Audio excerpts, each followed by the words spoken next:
Star Wars: The Old Republic, the Jedi Knight storyline. Now, as you may have noticed, I've turned the chat off because I feel it's just a distraction, honestly, and there's nothing you see happening there that is relevant to what I'm doing. First of all... Nice to see customers. Can I get you anything?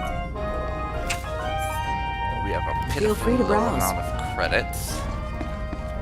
And if you remember right, last time we left off, Master Orgus Din took us as his Padawan, his first one since the sacking of Coruscant and destruction of their Jedi Temple.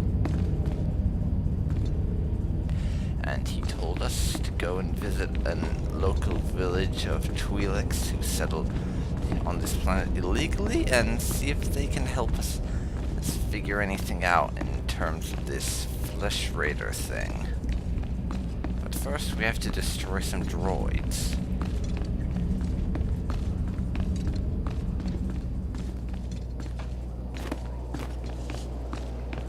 But there's a lot of people here, so I'm getting a bit of lag.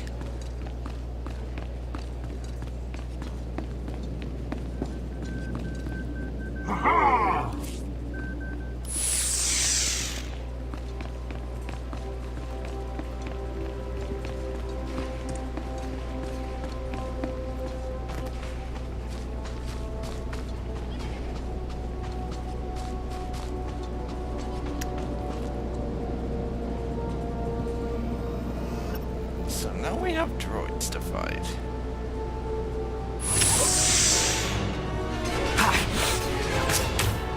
Jumpy, jumpy.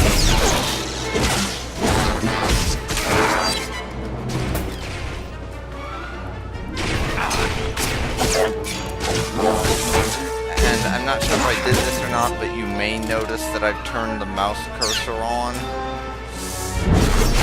because I accidentally had it set my recording software to not record the mouse before, and I have no idea why I did that.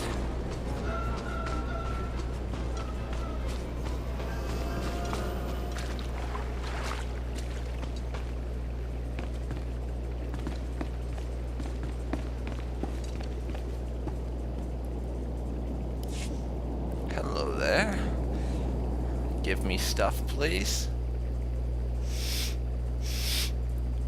I'm impressed. Hopefully we'll have something more challenging for you soon.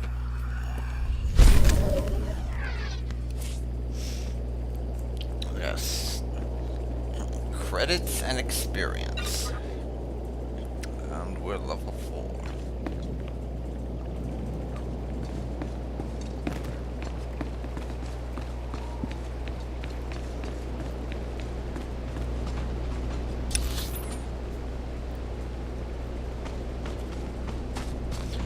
I don't want to go into the temple and head all the way up just to buy a new ability or two.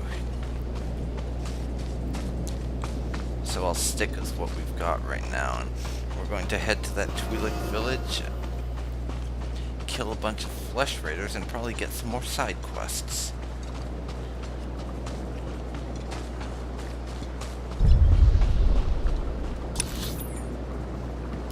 And yeah, it's not that far off. So yeah, you will notice the frame rate dipping occasionally, like you saw back there, but that's just because this is an MMO and sometimes you get server overload from having a lot of people playing, and that drops the frame rate.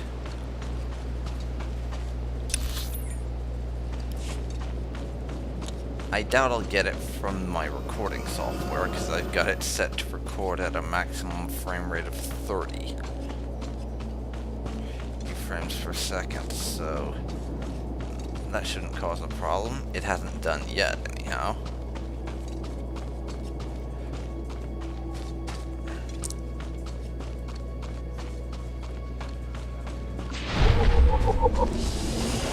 And this village is going to be important in the prologue, so I'm going to read it. And I'm actually going to read a few of these codex things now. Kalikori Village. Named after an old Twi'lek word for beginning, Kalikori Village is a settlement in the Tythonian Hills, founded by a group of Twi'lek pilgrims fleeing persecution. The pilgrims asked the Republic for permission to settle on Tython, but were denied. Defying the ruling, the pilgrims founded a small camp that gradually grew into Kalikori Village. The village matriarch's home is built on the site of the original landing. Kalikori is technically an illegal settlement without protection under Republic law.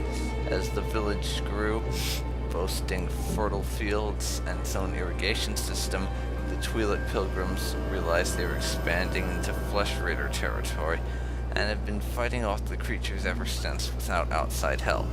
Despite the anger of the villagers at the Jedi who have abandoned them, many Padawans travel to Kalikori Village to seek the matriarch's blessing or to learn about the pilgrims' teachings. So that's very interesting, and apparently the Republic has dicks for politicians. Oddly surprised. Jedi Temple.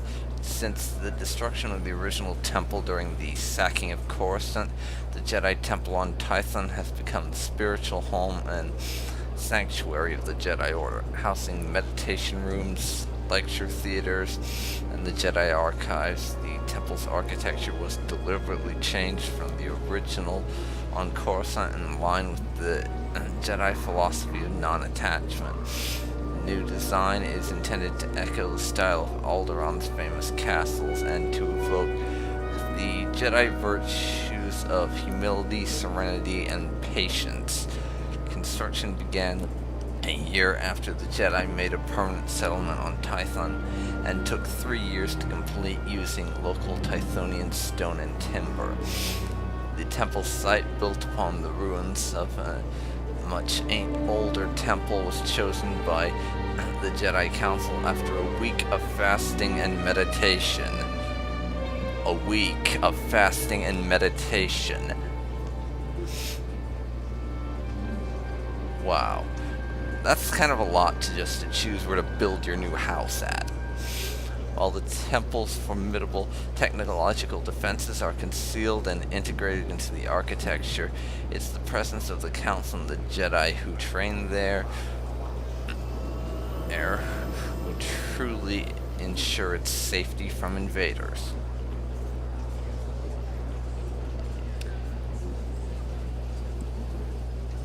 I'm going to be reading that. And we'll read these two. Orgus Din, a grizzled Jedi Master who's fought more battles with the Sith than any other living member of the Order. Master Orgus Din was an eyewitness to the sacking of Coruscant, the destruction of the Jedi Temple, along with the loss of his Padawan Bengal Moore, hardened him. Now considered a maverick among his peers, Orgus prefers to leave meditation, debate, and diplomacy to the Jedi Council while he goes out and gets things done. I think we're gonna like this guy, actually. That's kind of what Sogohi here has as his philosophy. Screw meditation and quiet contemplation, let's go and do stuff. Though that may come back to bite us in the ass in the future. Despite his sometimes abrasive nature, there are many among the Order who respect Orgus as a man of action. Yet even though he would be the first to proclaim that the Jedi need more individuals like himself, Orgus is still haunted by what he's seen and has refused to take on a Padawan for many years. I guess we're special then. Satil Shan, Grand Master of the Jedi Order and leader of the Jedi Council. Satil Shan was born on the core world of Brental IV and is descended from legendary Jedi Bastila Shan. Both a gifted warrior and wise teacher, Satil was personally responsible for rediscovering Tython and its hyperspace route. Ever since, she has devoted herself to the Jedi resettlement of Tython and the revitalization of the Order. Satele has played a key role in recent galactic history in other ways as well. She fought on the front lines of several major battles, including the battles of Alderaan and Renvar, and was present as a Padawan during the Imperial retaking of Korriban, the first modern contact between the Sith Empire and the Republic. She is greatly respected by certain members of the Republic military, and her advice is often sought by the Supreme Chancellor. In person, Satele's strength in the Force is matched with a keen intelligence and a subtle sense of humor. Which is nice, because most of the Jedi in the lore, if you look at it, seem to just have a stick up their ass. And she's also related to, that is descended from another famous Jedi. If you read the Star Wars books, then you'll know who I'm talking about. If not, I won't spoil it. Not yet, anyhow. I'll let you know about that later when it becomes relevant.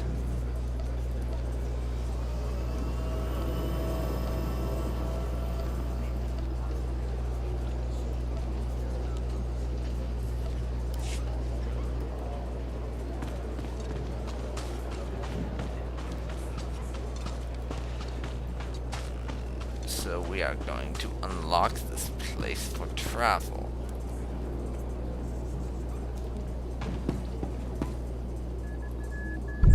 Greetings. You are cleared for the following travel routes. And pick up a couple of side quests.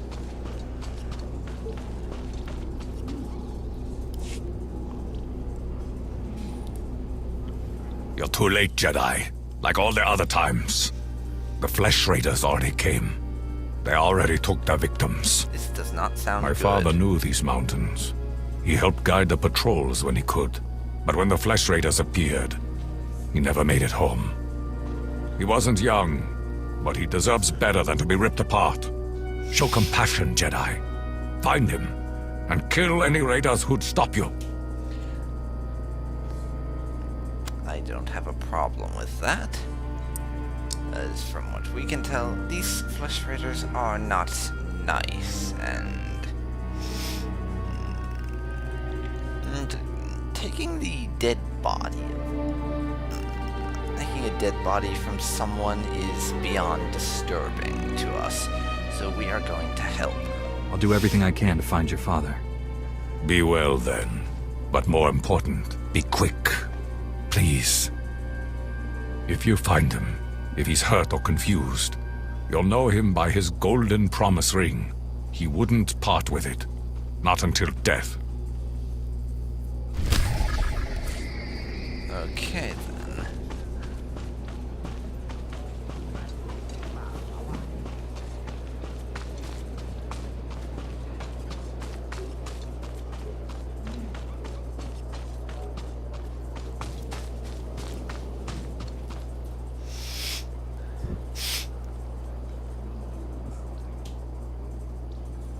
More young Jedi in Kalikori, I see. I am Yulef Fan, Master of Rituals. I welcome you. You wish to participate in the ceremony, I presume? You understand the dangers? Ceremony? What ceremony are you talking about? I'm sorry, I don't know what you're talking about. You've not been told, then. I apologize. Many of your brethren, your Padawans, come to Kalikori to perform our rite of passage. Those who endure the ceremony are awarded an audience with Kolovish to receive her wisdom and her gifts. Okay, can you explain this to me further? Who's Kolovish? What's the ceremony all about? Kolovish lives in the mountains above. Once our leader, now she is our guide and protector. To complete the ceremony, you must walk the 1,000 steps to her home. You must carry a burning brand and light the signals along the path. You must protect the flame from beasts and flesh raiders. This will prove your worth. If you wish, I will ignite the brand. It burns only a short while. But if you are deserving, It will be enough. Yeah, we'll do it. Who knows? We might find out something useful. Light it. I'm ready to carry the flame. Then go, and light each of the signal fires along the mountain path. When you reach the end, you will find Kolovish. So yeah, like I said, we're gonna do those just because we don't know much about it, but it might turn up some useful information, which would be quite nice. But yes, we're going to do all of these side quests. One thing, they're easy experience. For another, most of them have a neat story to them. Come over even here, if it's Jedi, kind and of spare a minor. moment for a humble servant of the matriarch. I promise, your other dealings will wait. My name is